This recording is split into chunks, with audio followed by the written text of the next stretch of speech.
मी सुनीता निवृत्ती वराळ. माझ्या आईला इथं ॲडमिट केलेले मी आज 16-17 दिवस झाले आणि मी दिव्याला राहते, पण माझी आई माझ्याकडेच असते. आम्ही दोघीच मायलेकी राहतो. तर मला कोणीतरी सांगितलं होतं का पनवेलला असं असं हॉस्पिटल आहे. तर याच्या आधी मी 4 हॉस्पिटल हिंडले. अहमदनगरच्या हॉस्पिटलला गेले, वानखेडे हॉस्पिटलला.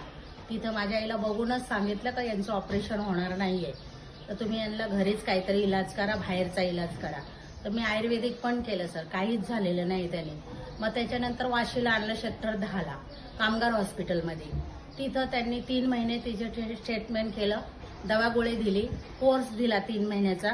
त्यानंतर त्यांनी मला सगळे त्याचे ते पेपर सगळे बनवायला सांगितले, रिपोर्ट बनवला, दाखवलं. तर त्यांनी सगळं सांगितलं का ह्या हॉस्पिटलमध्ये नाही होणार, कुठंतरी प्रायव्हेट हॉस्पिटल चांगलं बघा, खाजगीमध्ये जाऊन बघा, तिथं इलाज झाला तर होईल. मग तिथून पण मी आले. नंतर आळेफाटा अहमदनगरमध्येच येतो, आळेफाट्याला ॲडमिट केलं श्री तज्ञ डॉक्टरच्या इकडं. तर तिथं पण 1.5 महिना ठेवली. तर माझ्या आईचा आजार असा आहे, तिला मूतखडा झालेला आहे, पण किडनीत खडा आहे तिचा. तर ते 20 का 22 काय आता मला सांगता नाही येणार. तर तो मोठा खडा असल्यामुळे सगळे बोलायचे का आता एवढं वय झालंय, ऑपरेशन होणार नाहीये. आणि त्या खड्यापासून तिला इन्फेक्शन झालं. इन्फेक्शन जवळजवळ आता 3 ते 4 महिन्यापासून आहे जर.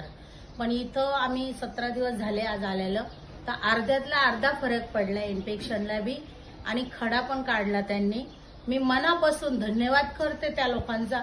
एवढंच नाही का, अख्ख्या स्टाफचा, अख्ख्या हॉस्पिटलचा धन्यवाद करते. आणि